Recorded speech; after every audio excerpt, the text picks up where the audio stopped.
No nii, Sirli, räägi siis, mis spordialadega sina tegeled? Mina tegelen kahte stiili spordialadega. Üks on siis tänavatants. Ta on siis sellist stiili nagu wagging, mis ei ole Eestis eriti tuntud ja seda teeb ainult 3 inimest Eestis üldse. Ja õpilasi on umbes 10, ehk siis 13 inimest teeb seda Eestis. Ja teine on jõusaal, millega ma tegelen. Minu lemmik spordialad, ütleme niimoodi, et mina olen selline tervisesportlane.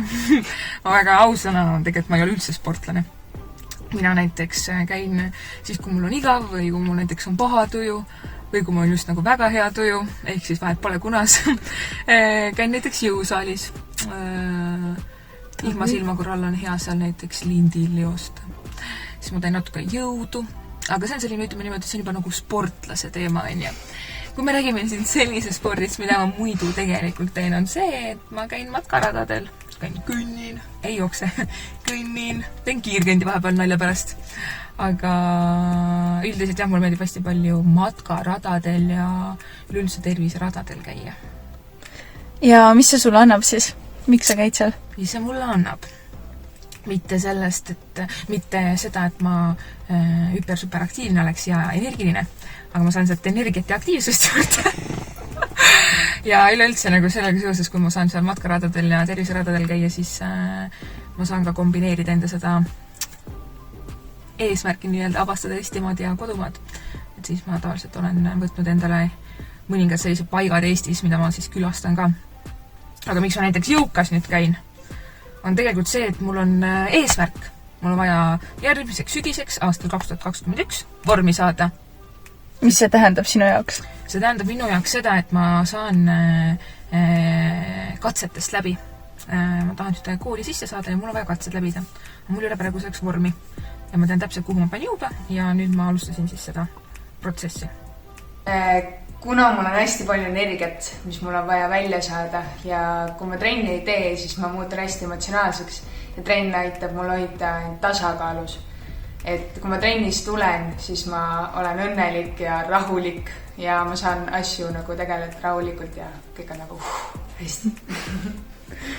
Nii, ja siis räägi, et mis nõus annaksid noorele, kes ei ole näiteks sporti varem teinud või kes, ma ei tea, tahaks alustada, nagu see üldine nõu spordi tegemise kohta. Mis on sinu tipid?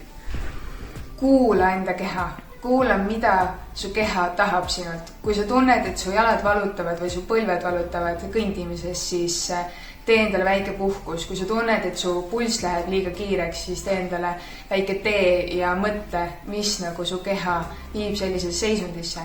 Sest kui me ei tee ise enda kehaga koostööd, siis meie keha laguneb ära. See on sama näiteks, kui sa hoolitsed mingi taime eest, kui sa kasvatada veega ja edasi, siis ta kasvab ilusaks taimeks, aga kui sa tema eest ei hoolitse ja sa viskad ta vastu seina kogu aeg, siis ta ei jää sul ellu. Samamoodi on su enda kehaga, sa pead terve elu olema oma kehaga üks, ehk siis hoolitse selle eest. Ja kui sa käid liikumas, siis see annab sinu kehale ja vaimule palju rohkem juurde. Ütleme niimoodi, et sport on nii lai mõiste esiteks, on ju. Et kui ma räägin, ma teen sporti, selline stereotüüpne lähenemine on see, et teen siin 5 päeva nädalas mingi hullu kava või mingit hullu, ütleme siis, tipptasemel sporti.